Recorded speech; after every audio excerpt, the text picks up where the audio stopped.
Kita lahir dengan kondisi yang sama. Sama-sama telanjang dan sama-sama nggak tahu soal dunia ini. Tapi pada saat kita meninggal, kita akan berpulang dengan pakaian yang berbeda-beda. Pada saat kita hidup, haruskah kita dibedakan atas pilihan pakaian kita itu?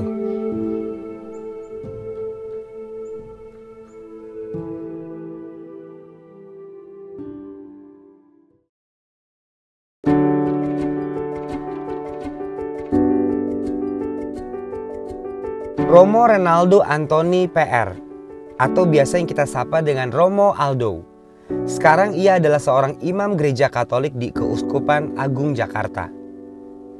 Romo Aldo ditahbiskan 22 Agustus 2013 dan di usia tahbisan yang ke-8 di 2021, Romo Aldo sudah mengalami banyak sekali tugas perutusan.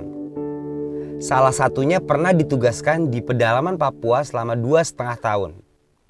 Sekembalinya dari Papua, Romo Aldo membawa 2 anak asli Papua untuk disekolahkan di Jakarta. Dan sekarang Romo Aldo bertugas di Ignatius Loyola Catholic Church dan juga menjabat sebagai Ketua Komisi Komunikasi Sosial Keuskupan Agung Jakarta.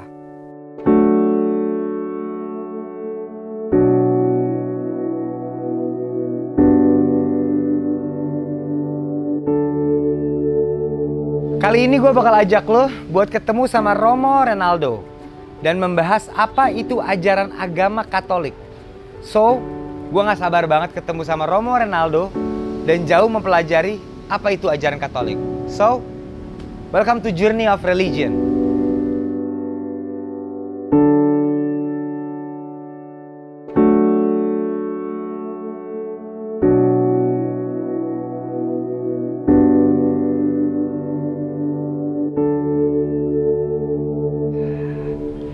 Romo, Gimana, Nat? apa kabar? Luar biasa. Senang deh bisa ketemu Romo akhirnya. Romo, Iya. kok setahu saya kalau di gereja Katolik kita harusnya berlutut?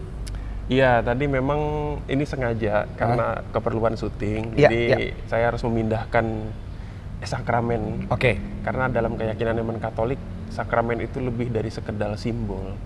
Sakramen itu lebih dari sekedar simbol. Oke. Tapi sakramen itu adalah betul-betul Tuhan yang hadir dalam rupa roti. Gitu. Oh. Jadi Tuhannya, kalau dulu kan Tuhannya kita yakini dalam rupa manusia, Ya. daging betul. Ya. Tapi sekarang dia menggantikan dagingnya dalam rupa roti. Oh. Gitu. Jadi kita taruh di tabernakel sebagai pertanda dia hadir di sini, cuman supaya mungkin kita nggak ganggu gitu. Oh, oke. Lalu saya pindahin. Iya, bener, Jadi bener. kita tadi menghormati salib yang ada di atas. Oke. Romo, aku tuh kemarin udah ngejalanin 3 episode. Oh iya, saya nonton. Nonton ya? Nonton. Ada Islam di Habib Betul, Jafar, betul, ada iya. Protestan, ada Iya, biksu. Nah, the question is, Hmm. aku udah pernah tanya ini ke Pendeta Yeri. Iya, iya. Tapi itu dari sisi Protestan. Iya. Aku juga pengen bertanya ke Romo dong. Yes. Apa yang membedakan?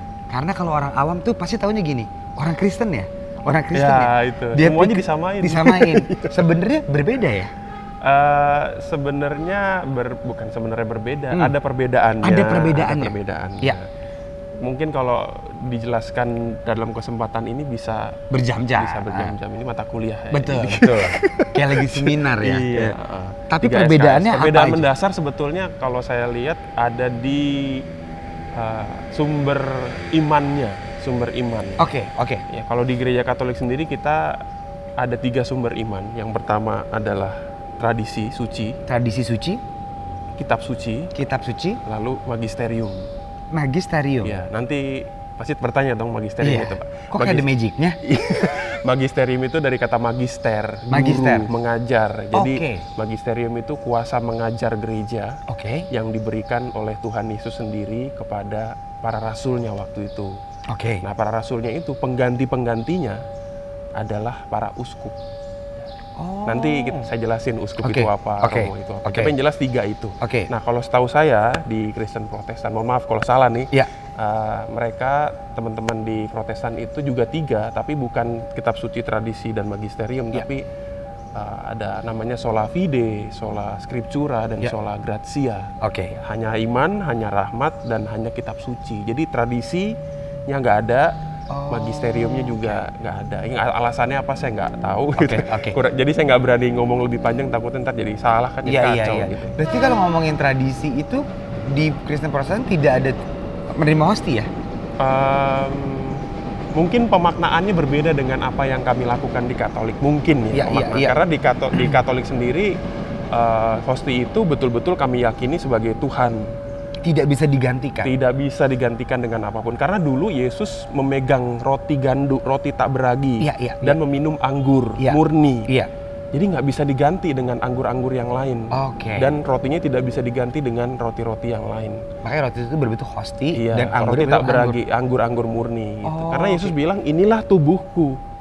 Jadi dia nggak bilang inilah simbol tubuhku atau inilah apa tubuhku, tapi dia bilang inilah tubuhku. Jadi dia langsung menjadikan roti itu adalah tubuhnya sendiri, supaya rotinya itu bisa disantap dan diberikan kepada orang di sepanjang zaman. Karena dia kan waktu dia terbatas ya di dunia ini kan, cuma 3 tahun. Lalu dia harus kembali ke tempat bapaknya. Lalu bagaimana cara kita berjumpa dan bersatu dengan dia? Gimana caranya? Nah, dia meninggalkan itu. Namanya kita satukan semuanya dalam perayaan Ekaristi namanya. Misa kalau mungkin. Misa ya. Itu yang nggak bisa ditinggalkan Katolik. Karena itu tradisi ya. Iya, karena itu bukan gereja yang bikin. Itu Yesus yang minta. Yesus yang minta bikin ini sebagai kenangan buat saya. Kalau kamu mau mengenang saya, buat perayaan Ekaristi. Oke. Jadi kalau saya ngomong mulu, jadi kalau lagi misa, kalau di depan itu ngelihatnya Romo, itu bukan Romo sebetulnya. Itu adalah seorang imam yang badan seluruhnya sedang dipakai oleh Allah untuk menghadirkan peristiwa 2000 tahun yang lalu di sini dan sekarang. Gitu. Kok bisa manusia biasa? Itu kita jawab sambil duduk. Betul sekali. Ini seru banget kayaknya.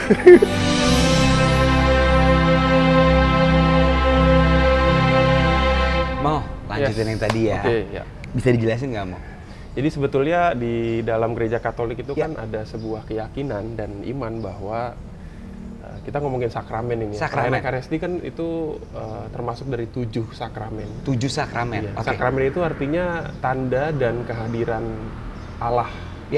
Karena ada sebuah konsep yang kami yakini bahwa Allah itu ingin berada bersama dengan manusia.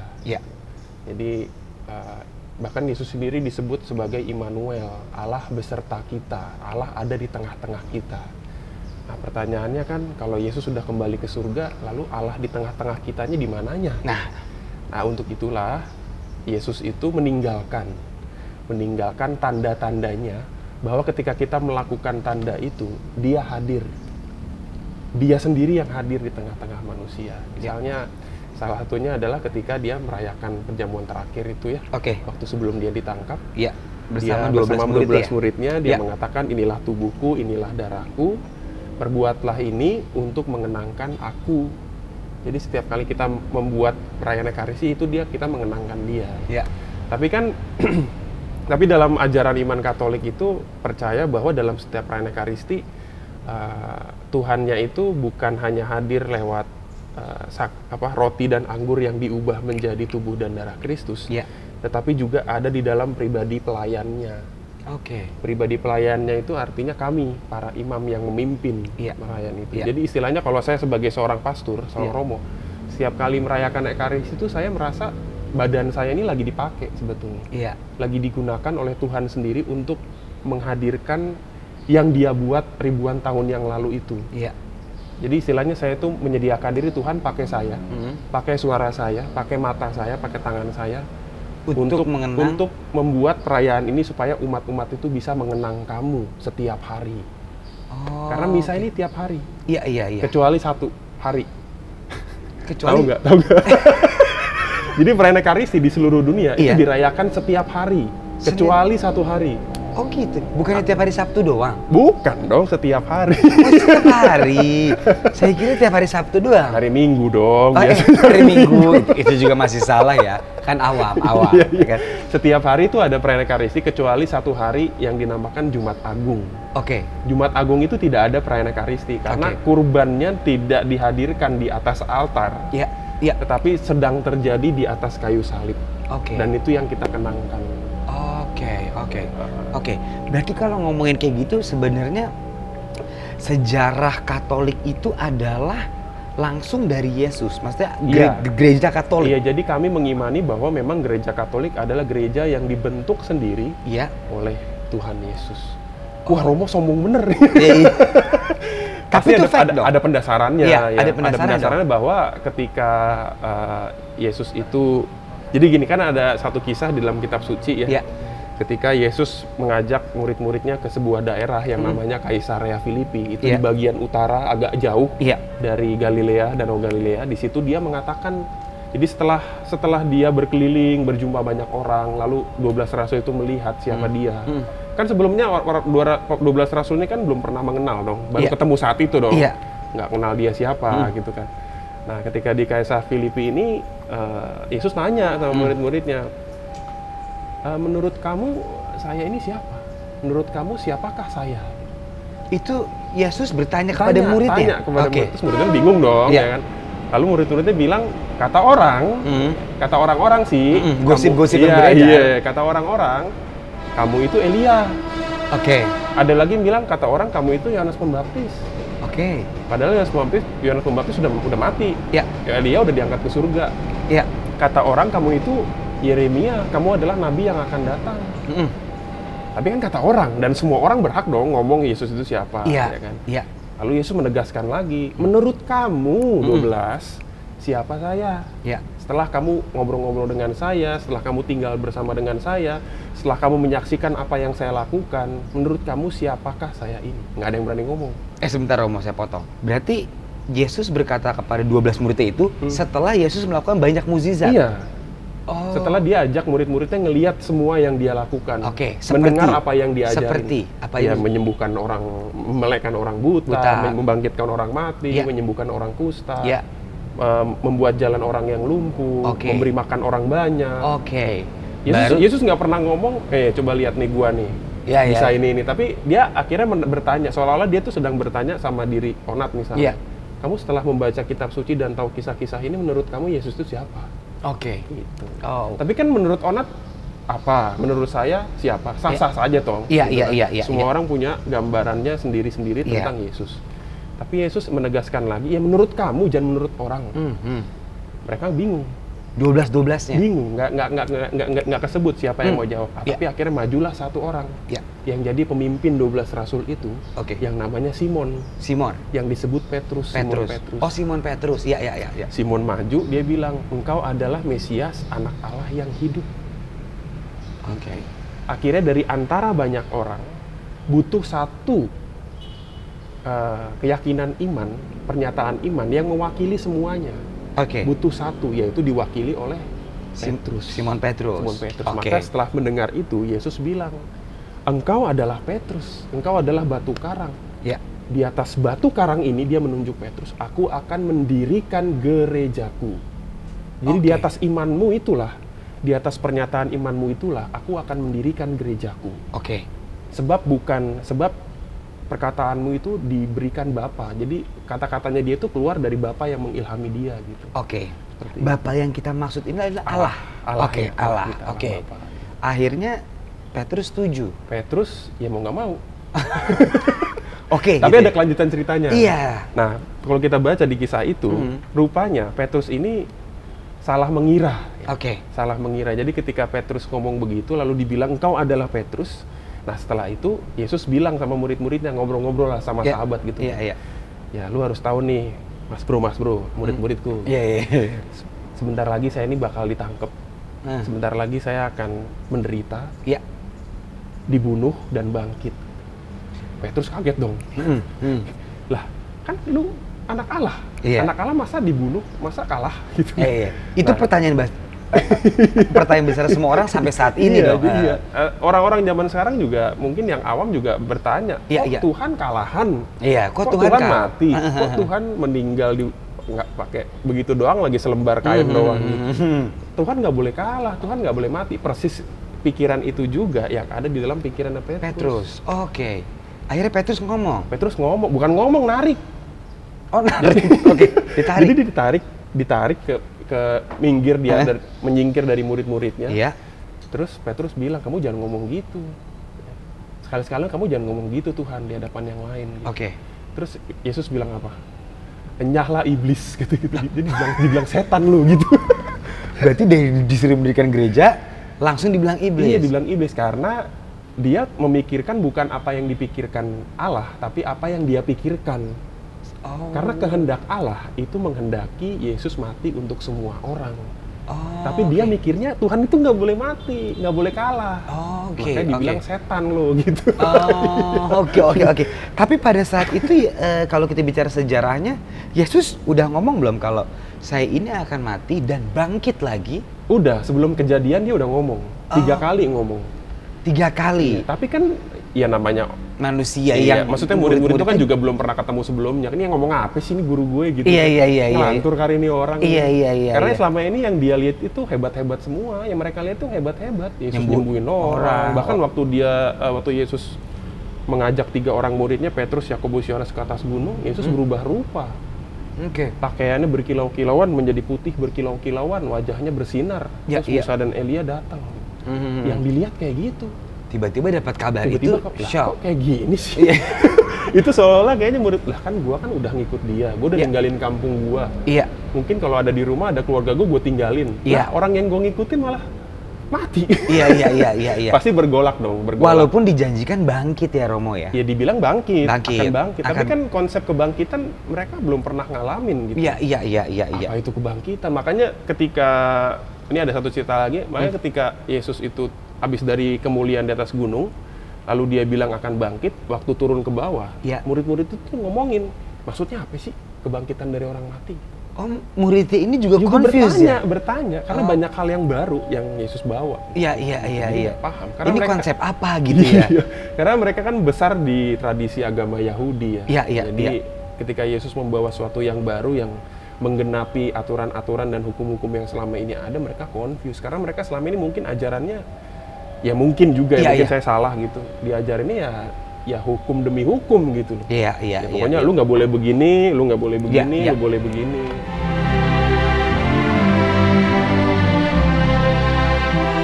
Berarti itu sudah sangat terjawab sih jika Yesus adalah Tuhan atau utusan Bapa ya. Bukan utusan, dia adalah Allah ya. Oh, dia adalah Allah. Dia utusan bukan berarti utusan seperti nabi ya, tapi dia adalah putra Allah sendiri ya. Nah, ini aku agak confusing. Ini, aku banyak belajar nih. Pasti pusing. Jadi gini, aku banyak dengar statement entah dari teman yang beda agama gitu ya. Dia juga suka bertanya gitu loh. Gue bingung deh, Tuhan itu Yesus? Yesus itu Tuhan atau diutus Tuhan? Apa nabi? Apa gimana sih? Ya, jadi kalau menurut Katolik gimana? Katolik sendiri sebetulnya Allahnya mengenal konsep Tritunggal. Nah, iya. Ya, Tritunggal, satu Allah, 3 pribadi. Mulai pusing kan? Pusing. Kok 1-3, 3-1 ini bagaimana? Tri-in apa bagaimana? Enggak. Jadi kita harus melihat dulu. Ya. Kalau bicara soal satu, itu kan tidak melulu soal jumlah. Iya. Betul nggak? Betul. Satu itu kan bukan melulu soal jumlah. Iya. Kalau kita bicara soal satu keluarga, apakah jumlahnya 1? Oke. 10 orang disebut satu keluarga. Iya. Bahkan bapak, ibu, anak jadi satu keluarga. Oke.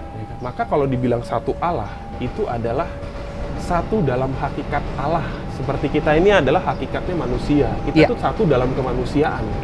Tapi dia ini satu dalam kealahan. Bapa, pencipta langit dan bumi, Yesus Kristus yang adalah firman-Nya, yang tadinya adalah firman tapi jadi manusia. Dan rohnya. Roh Allah. Itu yang pertama, konsep satu. Lalu yang kedua, konsep satunya di mana? Kenapa saya bilang ketiga ini satu? Karena 3 Allah ini berjalan dalam satu kehendak, mengerjakan satu tujuan. Yaitu? Mengerjakan satu kehendak, yaitu menyelamatkan manusia. Kalau Kristen mengaku bahwa Allahnya ada 3, berarti 3-tiganya jalan sendiri-sendiri. Bapa bikin sendiri, Tuhan Yesus bikin sendiri, Roh Kudus bikin sendiri. Tetapi 3 ini berjalan dalam satu kehendak dan rencana yang sama, yaitu menyelamatkan manusia. Bahkan Yesus sendiri sangat terikat kepada Bapanya. Terikat, ditunjukkan dengan apa? Setiap kali Yesus mau melakukan sesuatu, dia selalu memulainya dengan berdoa. Doa itu tanda ikatan kita sebetulnya memiliki kesatuan dengan Allah. Kita mau berbicara dengan Dia terus ya. So when we say Allah, itu berarti bukan Yesus. Yesus termasuk di dalamnya. Oh, oke. Tapi kalau kita nyebut Bapa, Ya. yang dimaksud adalah Bapa pencipta langit dan bumi. Kalau kita menyebut Tuhan Yesus berarti firman Allah yang menjadi manusia, yang diberi nama Yesus. Sebetulnya namanya bisa siapa aja ya. Oh. Bisa namanya Onat juga bisa. Kan soalnya ada doa, Bapa kami yang ada di surga, dimuliakanlah namamu. Itu Bapa yang dimaksud? Bapa pencipta langit dan bumi. Bapa yang maha kuasa yang gambarnya sulit kita lihat, yang nggak ada gambarnya. Oh, Tapi oke. Yesus datang ke dunia, gambarnya jadi jelas. Oke. Karena Yesus bilang barang siapa ngelihat saya, Ya. dia melihat Bapa. Jadi kalau kamu mau melihat Allah yang menurut gereja Katolik siapa, Ya. lihatlah Yesus. Oke, Karena hanya ngerti. dalam diri Yesuslah kita melihat Allah yang kami imani dalam gereja Katolik. Oh. Nah pertanyaannya, Yesus yang mana? Ya. Yesus yang diakui imannya menurut Petrus tadi, yang diajarkan secara tradisi Oke. mulai sejak para rasul sampai pengganti-penggantinya sampai sekarang. Oh, itu kisahnya ya. Iya. Tapi semenjak Petrus punya berpikiran manusiawi seperti itu kan dia juga manusia ya pada saat itu. Dia Kan dia juga jatuh bangun, bahkan dia sampai pernah menyangkal 3 kali kan. Oh ya? Iya. Oh iya. Dia menyangkal Dia Yesus. menyangkal Oke, Yesus. yang pertama kali menyangkal. Jadi ceritanya gitu, bukan pertama kali menyangkal, bahkan ada juga yang berkhianat. Iya, Ya, Judas Iskariot. Oke. Nah, ini cerita yang menarik, nanti gue ceritain. Jadi gini, ini menarik soal Petrus ya. Ini mungkin jadi permenungan buat orang-orang Katolik semua ya. Iya, iya. Jadi Petrus itu pribadi yang buat gue itu dua sisi mata uang. Iya, iya, iya. Di satu sisi dia senang dengan Tuhan, di sisi lain dia nggak ngerti dengan Tuhannya gitu. Oke. Nah, kenapa saya bilang dia senang dengan Tuhan? Jadi waktu dia, seperti tadi saya ceritain, waktu dia melihat Yesus berubah rupa dalam kemuliaan, Iya. Petrus itu bilang, Tuhan, baiklah kami mendirikan 3 tenda di atas gunung, satu untuk Engkau, satu untuk Musa, satu untuk Elia. Iya. Itu artinya apa? Petrus itu senang berada di atas gunung. Jadi dia senang banget gitu ngelihat kemuliaan Tuhan di atas Oke. gunung. Happy Jadi dia ya? pengen berlama-lama di situ. Gitu. Oke. Tapi di sisi lain, ketika dia melihat Yesus dalam rupa yang lain, yaitu dalam rupa mukanya yang bonyok, habis digebugin orang, Iya. diludahin sama orang-orang yang menangkap dia. Iya. Bahkan Petrus pengen cepet kabur dari tempat itu. Oh, dia kabur. Dia ngelihat Yesusnya, Tuhannya itu dicemooh, Iya, iya. diolok-olok, Iya. diludahin, dipukul nggak bales, Iya. ditampar gitu nggak bales. Petrus kabur. Petrus pengen cepet-cepet kabur dari situ. Tapi pada saat dia mau kabur, dia ditanya sama orang, Oke. lu bukannya muridnya dia? Iya. Bukan, gue bukan muridnya dia. Oke. Lu kayaknya kemarin gue lihat deh sama-sama dengan dia. Hmm. Enggak, lu salah orang kali. Lu kayaknya kemarin gue lihat sama 12 rasul. Enggak, gue gak kenal mereka. Itu Oke. menyangkal. Itu menyangkal. Menyangkal. Itu Karena- penyangkalan pertama. 3 kali penyangkalan, dia cuma sekali nyangkal. Tapi tapi sekali nyangkal langsung 3 kali. pertama nggak kenal, Pertama- kedua rasul nggak tahu. Nggak tahu. Oh, Yang ketiga, gua nggak tahu siapa gua gitu loh. Oh, Gitu. Jadi oke. dia mulai menyangkal dia bukan Tuhannya, dia nggak ngerti siapa dia. Iya, Lalu yang kedua dia menyangkal dia bukan bagian dari 12 rasul. iya. Lalu yang ketiga dia menyangkal asal usulnya. Oke. Gitu. Oke. Gitu. Nah begitu itu ayam berkokok deh tuh. Dan itu udah digenapin sama Yesus bahwa Iya, iya. kamu jangan bangga-bangga. Karena sebelumnya waktu perjamuan terakhir Petrus itu bilang, saya juga pengen mati sama lu gitu. Oke. Gue pengen mati sama lu Yesus, bangga banget kan. Iya, iya, iya. Tapi Yesus bilang, lu jangan takabur. Iya, iya. Ntar lu kabur lagi. Entar pagi waktu gue ditangkap, lu akan nyangkal gue 3 kali. Oh. Yesus bilang gitu sebelumnya sama Petrus. Maka ketika dia habis nyangkal, mungkin dia inget, suwe nih. Iya, iya. Beneran nih gitu. Iya, iya, iya, iya. Oh. Nyesel banget dia. Oke, Gila. that's the story. Iya. Pada akhirnya kalau ngomongin sejarah Yesus disalib. Nah, ini juga aku pengen bertanya. Pada saat Yesus disalib dan meninggal, Mm-mm. kan dia Wafat. wafat. Nah. Dia bangkit lagi. Iya. Nah, itu dia tunjukkan kepada murid-muridnya tuh siapa aja? Semua. 12-12-nya. Tapi berproses. Seperti? Pertama-tama dia tunjukin kepada Maria Magdalena dulu. Menurut Injil Yohanes, Maria Magdalena Iya. perempuan, coba. Dulu Oke. perempuan menurut yang saya tahu, itu mungkin bukan dikatakan kelas yang dihargai lah di tradisi. Ada 2000 tahun yang lalu itu ya? Iya. Tapi, Dia menunjukkan. Tapi Yesus justru menunjukkan dirinya pertama-tama kepada perempuan. Ya. Ya, jadi sebetulnya siapa saja sebetulnya bisa gitu. Oke. Nah, di dalam kisah itu Maria Magdalena diberi tugas untuk mewartakan kepada para rasul. Oke. Karena sedihnya laki-laki kan kayak gitu ya. Iya. Bengong gitu. Iya. Bener nggak? Kalau laki-laki sedih bengong gitu, Bengong. cengong gitu, Iya. kayak ngapain bingung gitu. Kalau wanita sedihnya ngapain? Nangis. Betul. Maria Magdalena nangis. Waktu Oke. ngelihat makamnya nggak ada jenazahnya Yesus. Oke. Karena dia pikir jenazahnya diambil orang. Nah, itu berapa hari kemudian sih Romo begitu Yesus Itu malam wafat? persis. Jadi wafat Sabtu, Minggu paginya Yesus sudah bangkit. Dia nampakin diri ke Maria Magdalena. Oh, dan begitu makamnya dicek, gone. Gone. Pagi-pagi ke Maria Magdalena. Oke. Pagi-pagi. Terus siang hari, sore-sore lah jam 4, Iya. dia datang berjumpa dengan 10 Oke. rasul. Iya. Para rasul ada berapa? 12. Satu meninggal, Satu. Yudas Iskariot. Iya. Terus saya bilang 10, berarti satu lagi siapa? Petrus. Salah. Aduh, siapa? Jangan tebak-tebakan gini dong. Saya jadi kata satu lagi. Jadi setelah bangkit, pertama-tama Yesus itu menampakkan diri kepada 10. Kenapa saya bilang 10? Karena Iya. ada satu orang yang nggak ada di situ. Siapa ya? Thomas. Kemana Thomas? Nggak tahu, dia belanja kali. Ngerti gue. Thomas Nggak ada. Entah dia mungkin saking sedihnya, dia benci sama teman-temannya, mungkin dia pergi ke rumah orang tuanya, mungkin dia menyepi di mana, nggak tahu. Oke.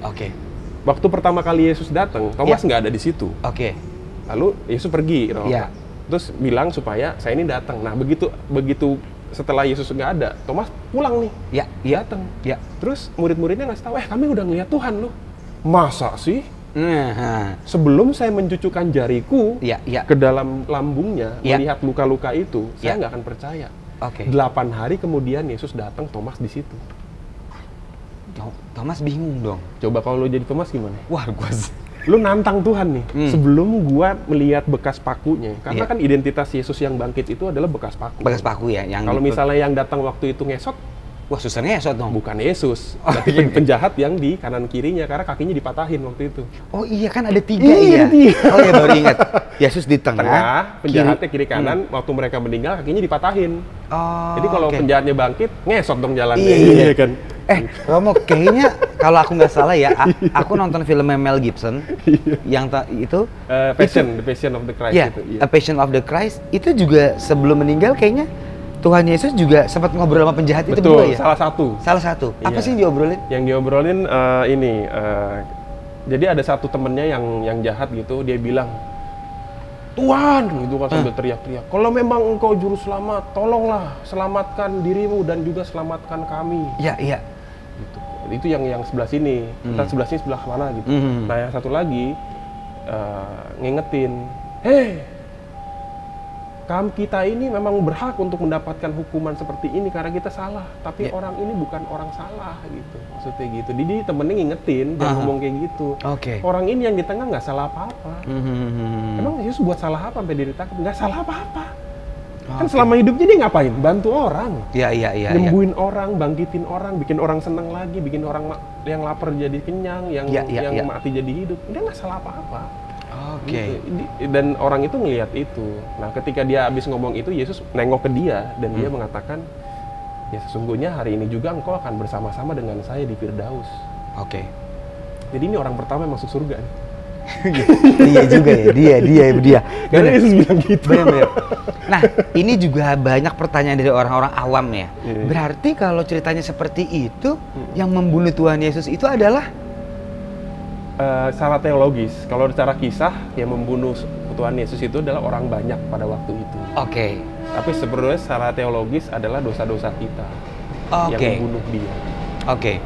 Karena Yesus berkata, saya meninggal untuk menebus dosa-dosa kalian. Dosa-dosa, iya.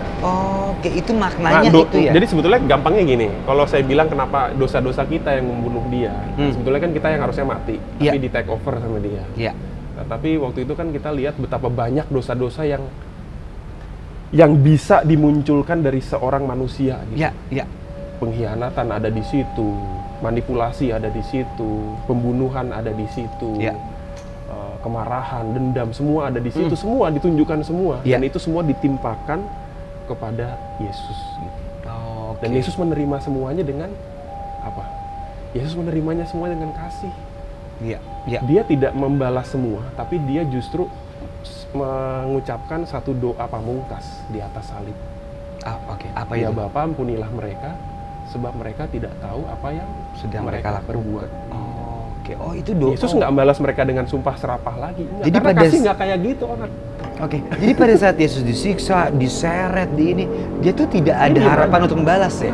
Atau ada bisikan kepada muridnya, kita perangin gitu? Nggak ada. Bahkan waktu Petrus membela Yesus, itu kan waktu ditangkap di Taman Getsemani, Iya, Petrus benar. tuh ambil pedang Oke. mau ngebelain Yesus sampai mutusin salah satu pengawal bait Allah. Iya. Yesus bilang apa? Petrus, sarungin pedang lo. Ah. Ya. Karena orang yang hidup dengan pedang akan mati dengan pedang.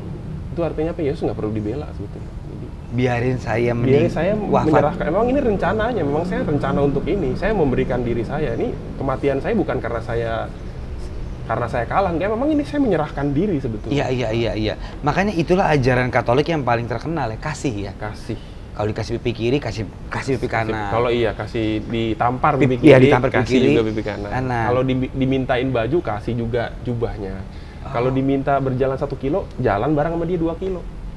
Oh, itu yang diajarkan. Iya, diajarin. Kurang lebih cinta kasih ya. Jadi dan kasihnya itu bukan sembarang kasih juga. Oke. Kasihnya itu kasih Allah sebetulnya. Iya. Kasih Allah itu, wah kalau ngomongin soal kasih ini bisa jatuh pada pemahaman teologis yang panjang ya. Tapi Iya. istilahnya begini, ada satu kisah dalam kitab suci ketika Yesus berjumpa dengan ahli Taurat. Ya. Itu ternyata dia ngomong kasihnya berbeda dengan ketika dia berbicara dengan ke-12 rasul. Bedanya di mana? Nah, waktu dia ngomong sama ahli Taurat, kan ahli Taurat ngomong, Tuhan, perintah apa yang paling utama di dalam seluruh kitab Taurat? Ya. Yesus bilang, tahu nggak apa? Ya. Kasihilah Allahmu dengan segenap hatimu, dengan segenap pikiran dan seluruh kehendakmu. Oke. Lalu kasihilah sesamamu seperti dirimu mengasihi sendiri. Oke. Ya. Jadi kalau saya ngomong salah mulu. Salah gue kayaknya. Jadi kasihilah sesamamu seperti dirimu sendiri. Jadi patokannya adalah diri gue sendiri. Kasihilah sesamamu seperti diriku sendiri. Oke. Jadi patokannya adalah mengasihi diri sendiri. Jadi kalau gua nggak suka disakiti, ya lu jangan sakitin orang. Ya.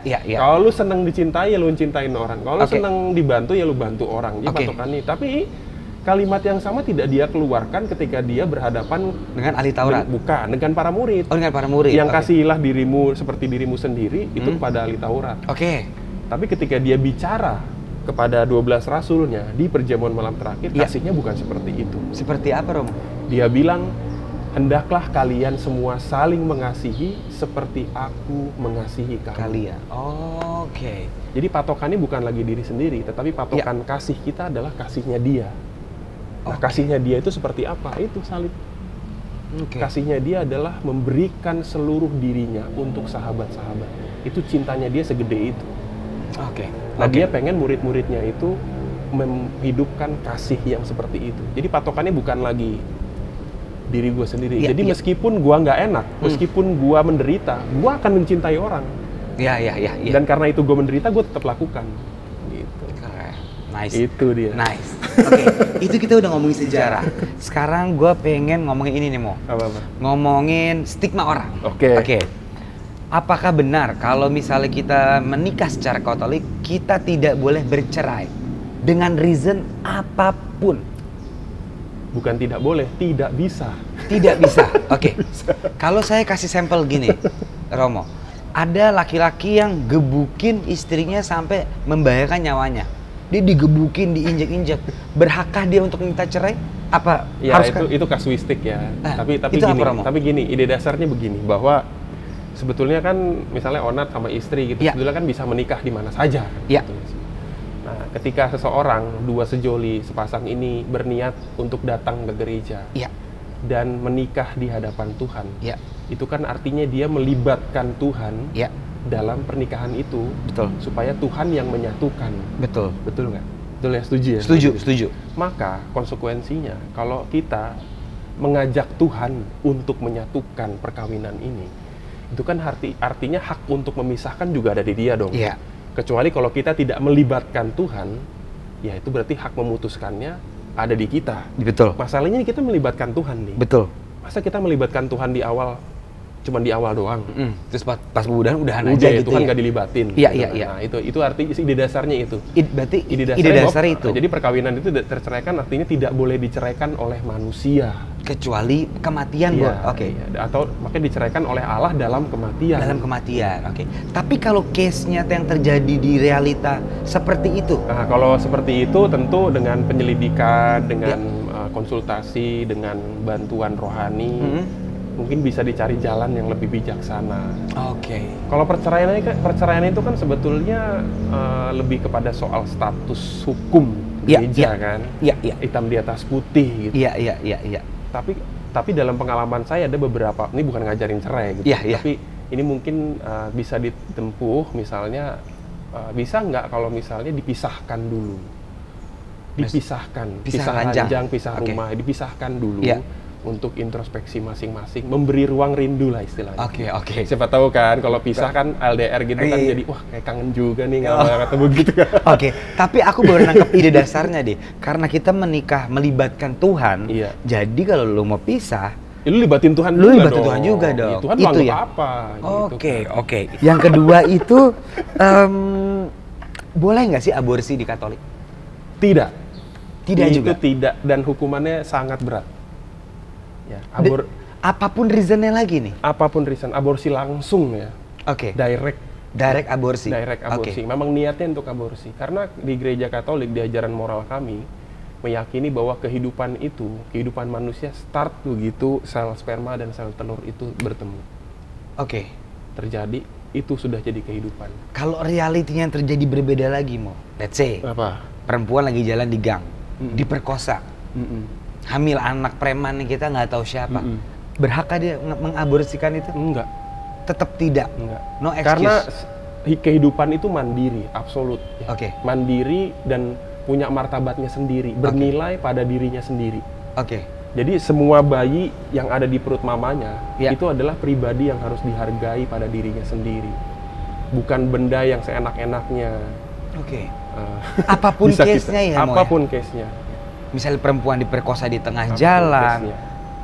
Karena kalau misalnya jadi orok, jadi bayi, memang Tuhan menghendaki itu. Oke. Sekarang gini, kita nggak tahu rencana Tuhan ya kan? Iya. Kita nggak tahu rencana Tuhan. Kalau kita percaya akan iman kita bahwa Tuhan itu bisa merubah dosa menjadi rahmat. Ya. Percaya nggak? Tuhan bisa mengubah dosa menjadi anugerah. Tuhan itu mengubah dosa menjadi rahmat. Ya. Kita nggak tahu bayi yang hasil perkosaan itu tiba-tiba jadi presiden Republik Indonesia. Tiba-tiba dia menemukan apa gitu masa depannya. Ya. Let's say kalau misalnya ibu itu memutuskan udah gue aborsi aja. Hilang kesempatan itu, kita nggak pernah tahu di masa depan bagaimana. Tapi kalau kita percaya Tuhan punya rencana di balik setiap peristiwa, Ya. who knows? Siapa Jadi- sangka gitu kan? Kita Jadi- nggak tahu Ya. di hari ke depan. Pandangan kita nggak Romo tahu, berarti gini gitu. ya, kalau ada orang mengcounter, ya kasihan dong dia diperkosa bukan anak dia. Tapi kita nggak pernah tahu anak itu nanti Iya, jadi apa. dan itu bukan hak Anda loh. Oke. Iya, hidup itu hak Allah ya, bukan hak kita. Oke, apapun case-nya berarti aborsi tidak No, boleh. tidak. Oke. Tadi saya bilang hidup kita itu bukan hak kita sebetulnya, bukan Ya. punya kita. Setuju nggak? Setuju. Hidup itu bukan punya kita, karena kita nggak bisa kendalikan hidup kita sebetulnya. Oke. Ya, kita nggak bisa lahir di mana, Ya. kita juga nggak bisa mati kapan, Ya. ya kan? Jadi artinya itu hidup bukan punya kita sebetulnya. Oke. Jadi harus kita jaga. Itu Oke. pemberian dari Tuhan. Oke, terakhir stigma orang lagi nih yang sering orang ngomongin ya. Iya. Apakah gereja menerima seorang homoseksual, lesbian atau transgender? Sangat menerima. Sangat menerima. Sangat menerima. Tapi tidak bisa sah dinikahkan. Tidak bisa menikah, sorry itu saya. Dengan reason? Karena kami meyakini dalam kitab suci, Ya. Allah menghendaki laki-laki dan perempuan yang menikah, Itu firm ya? yang diberkati. Oke. Karena di kisah suci kan yang diciptakan laki-laki dan Dan perempuan. perempuan. Dan Allah memberkati mereka, Ya. lalu memberi tugas beranak cuculah. Ya. Jadi diberkati dulu, baru beranak cucu. Jangan Oke. dibalik-balik nih. Ya. Jangan beranak cucu dulu baru diberkati. Jadi diberkati dulu, baru beranak cucu. Cucu. Laki-laki dan perempuan. Perempuan. Kenapa Oke. harus laki-laki dan perempuan? Karena laki-laki dan perempuan itu ketika dia bersatu, Ya. mereka memiliki kemampuan ilahi. Ya. Apa itu kemampuan ilahi? Kemampuan menciptakan kehidupan. Oke. Itu hanya bisa dilakukan oleh laki-laki yang bersatu dengan perempuan. Oke. Laki-laki bersatu dengan laki-laki tidak bisa menciptakan kehidupan. Perempuan dengan perempuan pun tidak Sama. bisa. Tapi bukan berarti gereja menutup diri. Tidak. Hanya kami tidak bisa memberkati Anda di perkawinan gereja Katolik. Oke. Tapi bila Kalau Anda mau datang ke Iya. gereja, silakan. Beraktivitas, Iya. bergereja, mau melayani, silakan. itu nggak ada masalah. Nggak ada masalah. Misalnya seorang homoseksual atau lesbian, saya ingin ke gereja dan Silakan. berdoa. Silahkan. Itu gereja sangat terbuka, open. Terbuka. Oh. Karena yang kami mau singkirkan itu adalah dosanya, bukan orangnya. Oke. Yang kami kutuk itu adalah dosanya, bukan orang. Bukan orangnya ya. Oh, Karena apa? Karena kami meyakini bahwa dosa itu sejak awal tidak pernah menjadi bagian dari manusia. Oke. Karena waktu Tuhan menciptakan manusia, resepnya cuma 2. Apa tuh, Rom? Debu tanah Hah? dan nafas dari Allah. Ya. Dosa nggak pernah ada. Dosa masuk kemudian. Maka kalau dosa itu masuk kemudian, dia bisa dikeluarin dong. Iya, Karena iya. dia bukan jadi bagian utama dari manusia. Manusia itu debu tanah, artinya dia tempatnya kerapuhan, tempatnya kelemahan. Ya. Tapi dia menjadi kuat karena nafas dari Tuhan. Hidup nafas dari Tuhan. Oke. Tapi kelemahan, kerapuhan bukan dosa. Oke.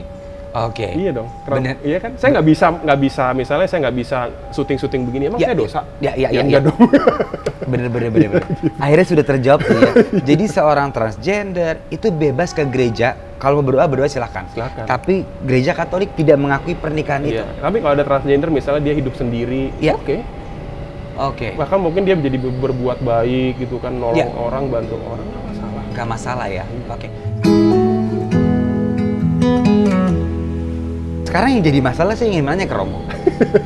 Romo kan, bagaimana Romo memutuskan kayak, oke Nat, gue pengen jadi pastor Oh, gitu. Kisahnya tuh gimana sih? Karena menurut aku ya, Romo itu mengorbankan banyak hal duniawi ya. Tidak boleh menikah, mengabdikan diri ke Tuhan 100%. Iya. Ya kan? Itu kan beyond banget dong. Beyond. Ngelewati orang pada umumnya. Nah, Iya. itu kisahnya gimana, Mo? Gak semua orang loh mau melakukan Iya. itu, Mo. Lu diem-diem aja nih, jangan bilang siapa-siapa. Ya, kan ada kamera. Kan ada kamera, Mo. Diem aja ya, Iya. jangan bilang siapa-siapa. Sebetulnya gue dulu nggak pengen jadi Romo.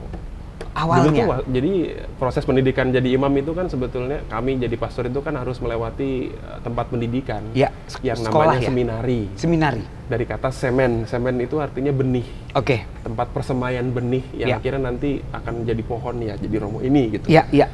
Jadi waktu dulu saya masuk seminari itu saya sebenarnya nggak ada kepikiran mau jadi Romo. Heeh. Tapi dulu karena Tuhan itu mungkin memanggil saya dengan cara yang lain. Ya. Jadi waktu itu karena saya suka musik, Anda musisi juga ya? Iya, Saya betul tahu. sekali. Saya suka musik, saya senang dengar musik. Ya terapeutik lah buat Ya, saya gitu. ya, Dengar ya. musik, ya main-main gitar, main-main organ gitu. Nah, waktu itu ternyata di seminari ini dia punya yang namanya Oke. orkestra. Orkestra.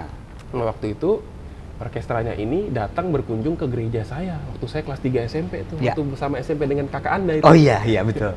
Waktu itu mau milih mau SMA mana saya bingung kan. Iya.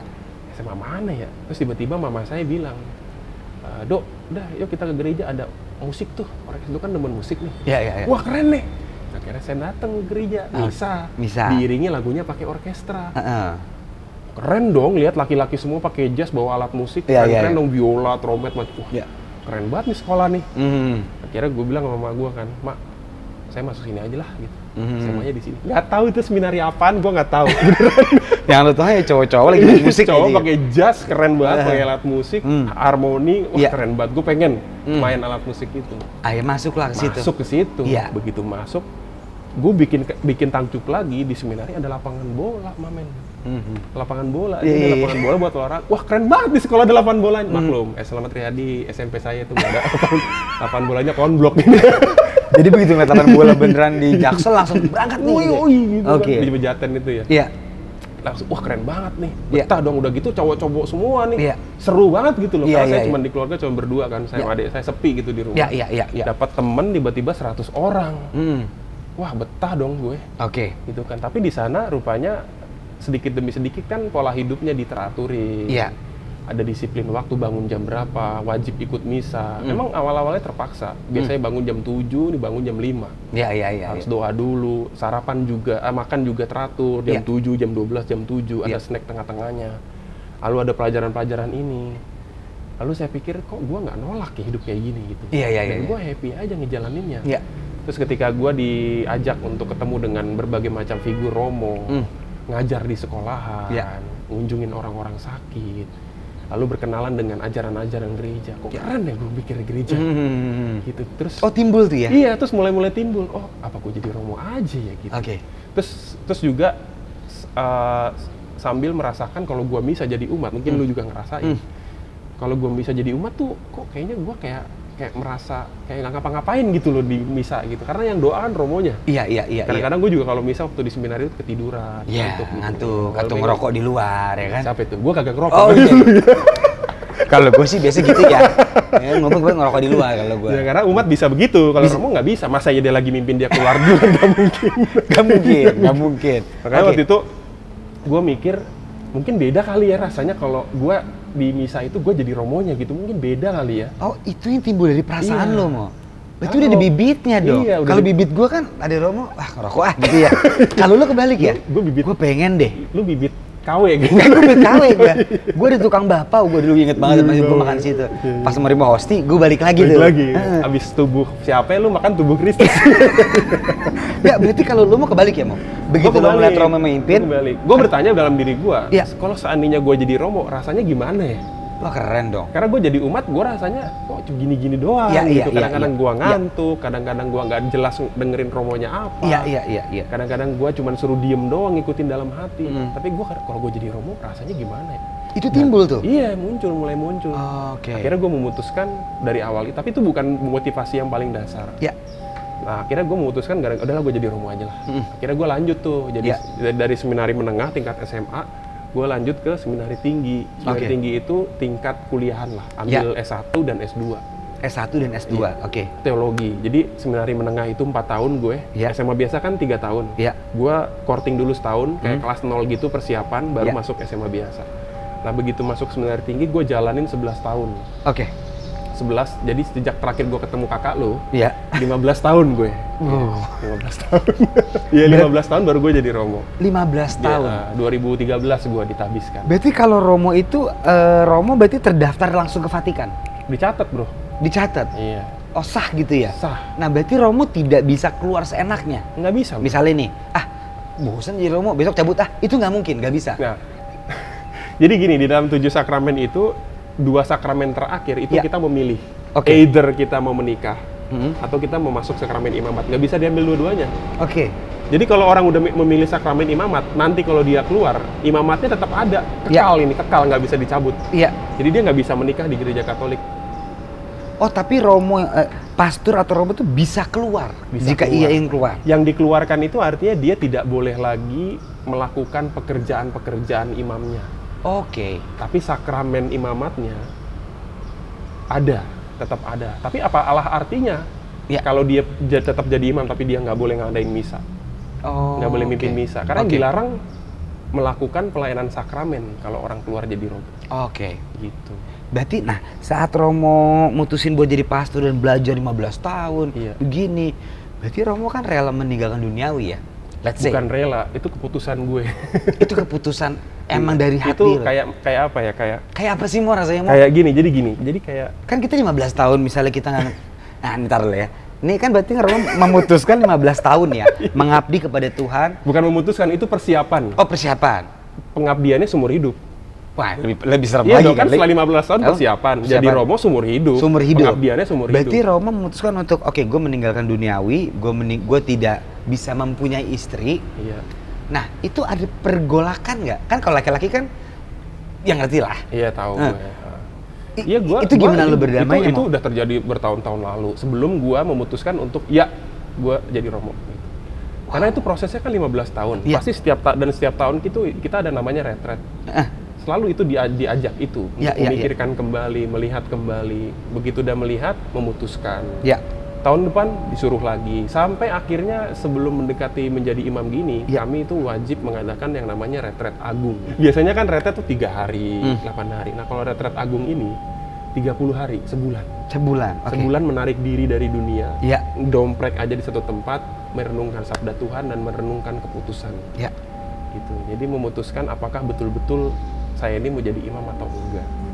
Termasuk di dalamnya adalah memikirkan seandainya gue jadi suami orang Ya. atau gue tidak menikah, lalu membanding-bandingkan kalau seandainya gue jadi imam, mana yang membuat gue lebih happy, mana yang membuat gue lebih bahagia ngejalaninnya. Ya.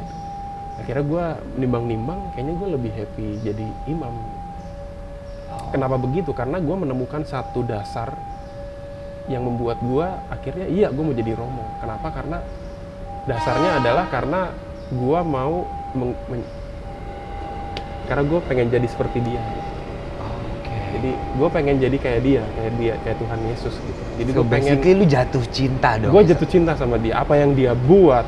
Jadi gue pengen hidup gue kayak dia. Dan gue merasa dengan jadi imam, gue bisa merasakan lebih deep lagi ya? lagi, lebih utuh seperti dia.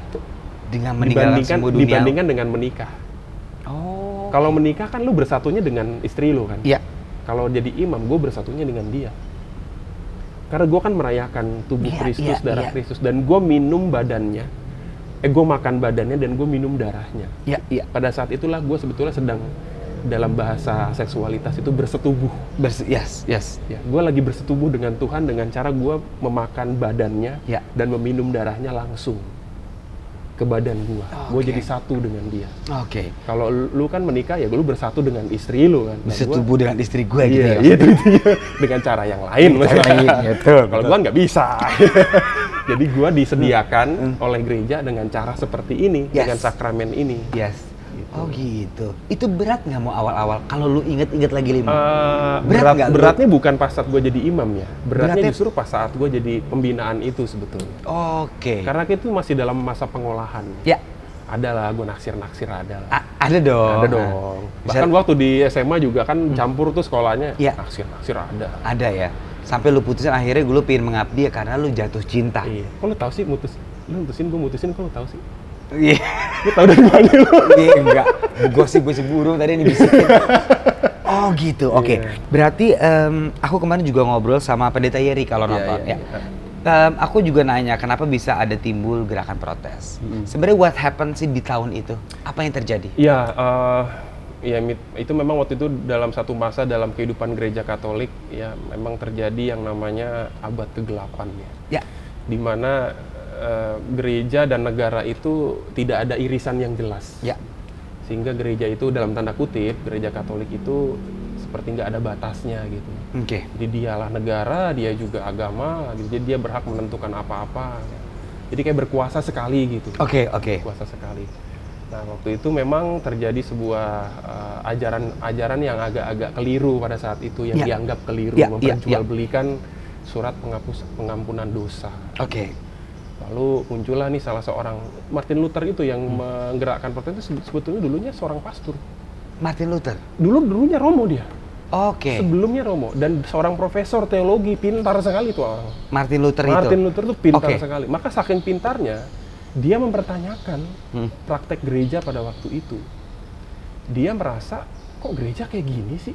Bukankah Tuhan itu penuh belas kasih? Ya. Kok kasihnya diperjualbelikan? Oke. Kok orang harus beli dulu baru mendapatkan kasihnya? Itu kan nggak nangkep gitu. Iya. Kasih kan harusnya tanpa syarat. Tanpa syarat. Nggak bisa diperjualbelikan seperti itu. Iya, Nah, iya. Martin Luther protes. Oh. Protestan. Oh, Dan kisahnya dia gitu ya? membuat 94 dalilnya dia Ya. yang menegaskan kenapa ajaran gereja itu salah pada waktu itu. Ya. Gitu. Oh, Waktu oke. itu gereja Katolik karena dia seorang imam meminta, lu mau taat nggak? Pilihannya dua, lu mau taat sama pimpinan lu atau dengan demikian lu menarik seluruh tulisan-tulisan lu, Ya. atau sebaliknya ya lu tetap bersikeras ya kamu saya keluarkan dari gereja Katolik. Oke. Si Martin Luther agak keras kepala. Iya. Akhirnya dia memilih gua keluar aja. Keluar Akhirnya dia keluar dari imam, Ya. dia mendirikan gereja sendiri Ya. dan dia nikah. Katarina von Bora namanya, Ya. mantan biarawati juga. Nice. Jadi mantan Romo ketemu mantan Suci. Kurang Oh, lengkap kurang- apa hidupnya. Oke. Akhirnya Oke. jadilah Protestan. Kristen Karena dia Protestan. meyakini, karena dulu itu gereja Luther juga nggak setuju kenapa kok kitab suci itu dibuat dalam bahasa Latin. Oh, dia nggak setuju Dia juga, nggak Mas? setuju karena Oke. semua orang harusnya berhak dong bisa baca kitab sucinya. Iya, betul. Akhirnya waktu itu Martin Luther menerjemahkan kitab suci bahasa Latin ke dalam bahasa ibunya, bahasa Jerman. Oke. Supaya semua orang bisa membaca kitab suci. Terus dia juga nggak setuju kenapa hanya orang-orang tertentu aja yang menafsirkan kitab suci. Semua orang boleh dong menafsirkan kitab suci. Gitu. Makanya sekarang kan banyak orang-orang misalnya kalau gue punya penafsiran sendiri ya gue bikin gereja sendiri. Iya, gitu. iya, Seperti iya. itu. Oke. Thank you loh Romo. Sekarang kita masih punya satu segmen. Ini kita menjawab pertanyaan netizen ya. Kalau ini pertanyaan ringan dan tidak penting pastinya.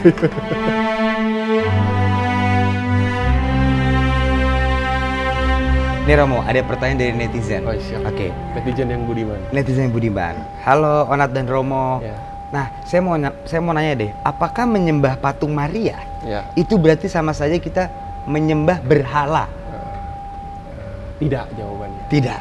Di dalam gereja Katolik sebetulnya patung-patung ini kan banyak patung ini sebetulnya kan hanya gambar. Gambar yang membantu kita untuk sampai kepada orang yang dimaksud. Ya. Sama seperti kita kalau ada foto di dompet orang tua kita. Kalau kita nyium dia, apakah kita nyium orang tua kita? Kan enggak ya. Kita nyium fotonya, tapi kan orang tua kita di mana? Oke.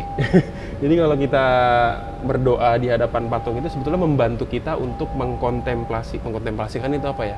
Mengimajinasikan gambar orang yang sedang kita tuju. Oke. Gitu deh. Ya itu sebetulnya alat bantu, sarana. Oke. Jadi bukan menyembah berhala. Kalau kita menyembah berhala itu kan artinya ya patung itu kita jadikan Tuhannya. Iya. Kita menyembahnya di dia, tapi sebenarnya bukan itu konsepnya. Oke. Seperti kayak kita menghormati bendera merah putih. Iya. Itu kan artinya kita menghormati bangsa kita. Iya. Tapi dikerucutkan dalam satu simbol yang adalah bendera merah putih. Oke. Gitu. Oke. Mirip-mirip gitulah. Mirip gitu ya. Nih Romo, yang kedua ya. Romo, aku awam banget karena aku baru belajar Katolik. Yes. Aku sangat bingung deh, bagaimana Yesus bisa lahir ke dunia ini tanpa seorang ayah? Pertanyaan yang juga saya bingung jawabnya, karena itu rencananya Tuhan. Oke. Rencananya Tuhan. Karena di dalam kitab suci kan di Injil Lukas diceritakan bahwa Bunda Maria itu melahirkan Yesus, mengandung Yesus memang tidak dengan kontribusi dari pihak laki-laki. Iya. Dalam arti itulah maka Maria disebut perawan. Oh, Perawan itu artinya bukan tentang selaput darah, tetapi karena dia mengandung itu tidak disentuh sama laki-laki gitu. Nggak ada intervensi, jadi benar-benar suci tubuhnya. Oh, makanya disebut Maria Bahkan perawan. Perawan itu letaknya di situ, bukan soal selaput darah, bukan. Oke. Itu. Nah, karena Allah yang intervensi. Oke. Allah yang memberikan rohnya untuk menjadi daging, mengambil daging seorang manusia, tapi rohnya di Allah dan lahir dari Bunda Maria itu. Oke.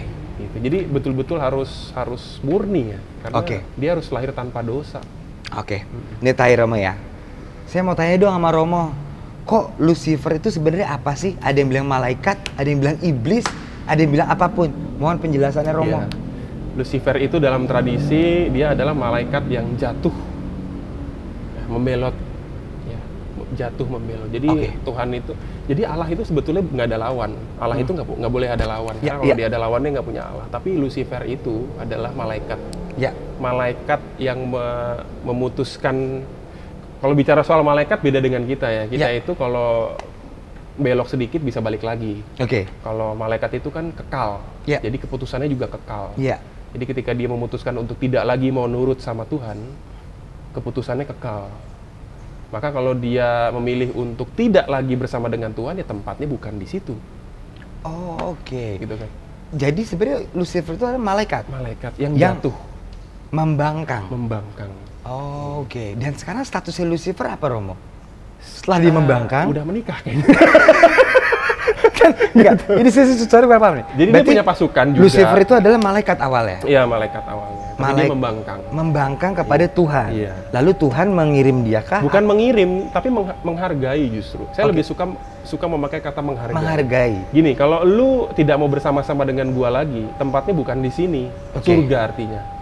Gua sediain tempat lu tersendiri beserta dengan orang-orang yang nanti akan memilih lu daripada gua. Oh, kalau lu udah nggak mau sama gue Lucifer, ya terserah lu. Go on. Tempatnya bukan di sini. Tempat tapi lu bukan di sini. Di mana? Kalau kata di Tuhan. neraka katanya. Oh, berarti Lucifer itu di neraka. Iya, ditaruh di situ. Oh, Ditempatin oke. di situ, Kalau beserta dengan orang-orang yang lebih memilih untuk mengikuti dia daripada Tuhan.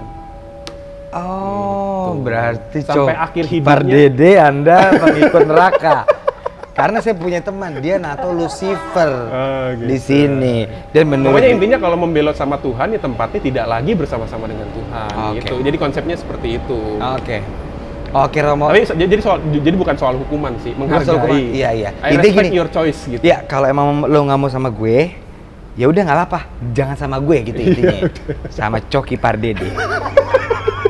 Romo, thank you lah atas waktunya. Thank you. Terima kasih udah nyiapin waktunya. Thank you. Thank you ya Romo Thank you, ya. sama-sama. Bye guys. Oke semuanya.